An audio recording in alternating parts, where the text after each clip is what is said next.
कंवल केहर ऐतिहासिक प्रेम कहानी। राजस्थान का इतिहास वीरता की सच्ची गाथाओं के साथ साथ अनूठी प्रेम कहानियों के लिए भी जाना जाता है। यहाँ अनेकों प्रेम कथाएं प्रचलित हैं, लेकिन उनमें से कुछ ही ऐसी हैं जो इतिहास के पन्नों पर अपना नाम लिखवाने में सफल हुई। ऐसी ही एक कहानी है मारवाड़ के एक वेश्या की बेटी की, जिसने राजा के आदेश की अवहेलना की। उसे अपने प्रेम में इतना विश्वास था कि उसने सजा की परवाह किए बिना राजा का प्रस्ताव ठुकरा दिया। ये प्रेम कहानी पूरे राजस्थान में बहुत मशहूर है। गुजरात के बादशाह महमूद शाह का दिल मारवाड़ से आए जवाहर पातुर की बेटी कंवल पर आ गया।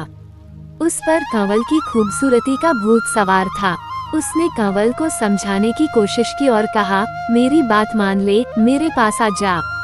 मैं तुझे 2 लाख रुपए सालाना की जागीर दे दूंगा और तेरे सामने पड़े ये हीरे जवाहरात भी तेरे होंगे। इतना कहकर राजा ने हीरों का हार कंवल के गले में पहनाने की कोशिश की। राजा के इस बर्ताव से खुश होने के बजाय कंवल ने नाराजगी दर्ज की और हीरों का हार तोड़कर फेंक दिया। उसकी माँ एक वेश्या थी जिसका नाम जवाहर पातुर था। उसने बेटी की हरकत पर बादशाह से माफी मांगी। माँ ने बेटी को बहुत समझाया कि बादशाह की बात मान ले और उसके पास चली जा। तू पूरे गुजरात पर राज करेगी। पर कंवल ने माँ से साफ मना कर दिया। उसने माँ से कहा कि वह केहर को प्यार करती है। दुनिया का कोई भी राजा उसके किसी काम का नहीं। कंवर केहर सिंह चौहान महमूद शाह के अधीन एक छोटी सी जागीर बारिया का जागीरदार था और कंवल उसे प्यार करती थी। उसकी माँ ने खूब समझाया कि तू एक वेश्या की बेटी है, तू किसी एक की घर वाली नहीं बन सकती। लेकिन कंवल ने साफ कह दिया, केहर जैसे शेर के गले में बांह डालने वाली उस गीदड़ महमूद के गले कैसे लग सकती है।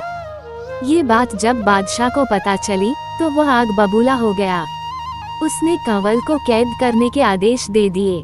बादशाह ने ये भी ऐलान किया कि केहर को कैद करने वाले को उसकी जागीर जब्त कर दी जाएगी। पर केहर जैसे राजपूत योद्धा से कौन टक्कर ले सकता था। फिर भी दरबार में उपस्थित उसके सामंतों में से एक जलाल आगे आया। उसके पास छोटी सी जागीर थी, सो लालच में उसने ये बीड़ा उठा लिया। जलाल ने केहर को पकड़ने के लिए षड्यंत्र रचा। होली खेलने के बहाने उसने केहर को महल में बुलाया और धोखे से उसे कैद कर लिया। जलाल की योजना थी कि कंवल अपने प्रेमी की दयनीय हालत देखकर टूट जाएगी। कंवल रोज पिंजरे में कैद केहर को खाना खिलाने जाती थी। एक दिन कंवल ने केहर को एक कटारी और एक छोटी आरी चुपके से लाकर दी। उसी समय केहर की दासी टुन्ना ने वहां सुरक्षा के लिए तैनात फालूदा खां को जहर मिली भांग पिलाकर बेहोश कर दिया। इस बीच मौका पाकर केहर ने पिंजरे के दरवाजे को काटा और आजाद हो गया। वह अपने साथियों के साथ वहां से निकल गया। जागीर जब्त होने के कारण केहर ने मेवाड़ के एक सीमावर्ती गांव के मुखिया गंगो भील से अपनी आपबीती सुनाई। गंगो भील ने अपने अधीन 60 गांवों के भीलों का पूरा समर्थन केहर को देने का वायदा किया। बादशाह ने केहर को मारने के लिए कई योद्धा भेजे, पर वे सब मारे गए। इसी बीच ये समाचार आया कि केहर की तलवार के एक वार से जलाल के टुकड़े टुकड़े हो गए। कंवल केहर की जीत की कहानियां सुनकर खुश होती और उसे खुश देखकर बादशाह का गुस्सा और बढ़ जाता। लेकिन बादशाह के सामंत और योद्धा केहर को पकड़ने या मारने की हिम्मत नहीं कर पाते थे। छगना नाई की बहन, जो कंवल की नौकरानी थी, एक दिन कंवल का संदेश लेकर केहर के पास पहुंची। कंवल ने लिखा, मारवाड़ के व्यापारी मुंधड़ा की बारात अजमेर से अहमदाबाद आ रही है। रास्ते में आप उसे लूटना मत और उसी बारात के साथ वेश बदलकर अहमदाबाद आ जाना। पहुंचने पर मैं दूसरा संदेश भेजूंगी। केहर ने कंवल के निर्देशों का पालन किया। वह जोगी के वेश में अपने 4 राजपूत साथियों के साथ बारात में शामिल हो गया। कंवल ने इस बीच बादशाह के प्रति अपना व्यवहार बदल लिया, लेकिन वह उसे अपने शरीर को छूने भी नहीं देती थी। बारात के अहमदाबाद पहुंचने से पहले कंवल ने अपनी दासी के माध्यम से केहर को सारी योजना समझा दी। बारात के आगमन के बाद कंवल ने बादशाह से कहा, हुजूर, केहर का अब कोई अता पता नहीं है। उसका इंतजार करते करते मैं भी थक गई हूँ। अब तो मैं आपके चरणों में हूँ। लेकिन अगर आप मुझसे विवाह करना चाहते हैं तो आपको मेरी कुछ शर्तें माननी होंगी। कंवल की शर्तें: 1. शादी मुंदड़ा जी की बारात के दिन ही होगी। 2. विवाह हिंदू रीति रिवाजानुसार होगा। विनायक बैठे, मंगल गीत गाए जाएंगे और सारी रात नौबत बजेगी।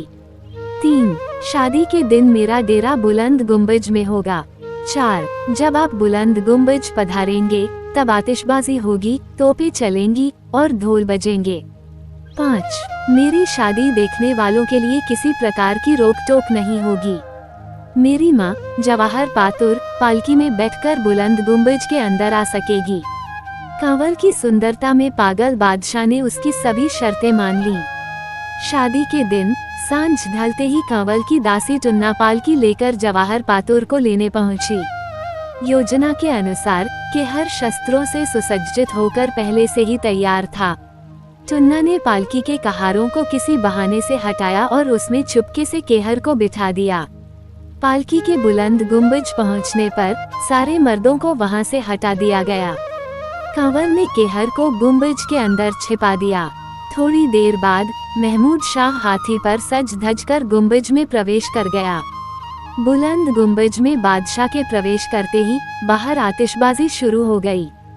ढोल और नगाड़ों की गूंज से गुम्बज थरथराने लगी, लेकिन गुम्बज के अंदर क्या हो रहा था इसका किसी को अंदाजा नहीं था।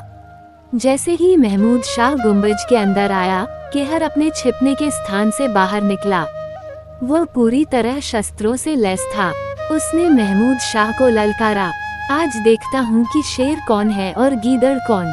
तूने मेरे साथ छल और कपट किया, पर अब तेरा अंत निश्चित है। महमूद शाह ने भी अपनी तलवार खींची और दोनों के बीच भयंकर युद्ध शुरू हो गया। तलवारों की गूंज और उनके वारों की ताकत से बुलंद गुम्बज हिलने लगी। कुछ देर बाद युद्ध मल्लयुद्ध में बदल गया। केहर राजपूत युद्ध कला में निपुण था। उसने अपनी ताकत से महमूद शाह को दबोच लिया। उसने अपने मजबूत घुटनों से महमूद शाह को कुचल दिया। बादशाह के मुंह से खून का फव्वारा छूट पड़ा और कुछ ही देर में उसकी जीवन लीला समाप्त हो गई। कंवल की दासी टुन्ना ने केहर और कंवल को पालकी में बिठाया। पर्दा लगाकर उसने कहारों और सैनिकों को आदेश दिया, जवाहर बाई की पालकी तैयार है, इसे उनके डेरे पर पहुंचा दो। बादशाह आज रात बुलंद गुम्बज में ही विराजेंगे। पालकी जब जवाहर बाई के डेरे पर पहुंची तो वहां केहर का साथी सांगजी पहले से घोड़ों को तैयार किए खड़ा था। केहर ने कंवल को घोड़े पर बैठाया और सांगजी ने टुन्ना को अपने साथ लिया। वे चारों तेजी से वहां से निकल गए। जवाहर बाई को छोड़ने आए कहार और शाही सिपाही एक दूसरे का मुंह ताकते रह गए। उधर केहर और कंवल अपने साथियों के साथ सुरक्षित स्थान पर पहुंच गए। कंवल और केहर का नया जीवन। केहर ने कंवल के साथ विवाह किया। दोनों ने अपने जीवन की नई शुरुआत की। उनके प्रेम और साहस की यह कहानी पूरे राजस्थान में अमर हो गई। कंवल केहर की इस अद्भुत प्रेम कहानी ने ये साबित कर दिया कि सच्चे प्रेम के आगे दुनिया की कोई भी ताकत टिक नहीं सकती।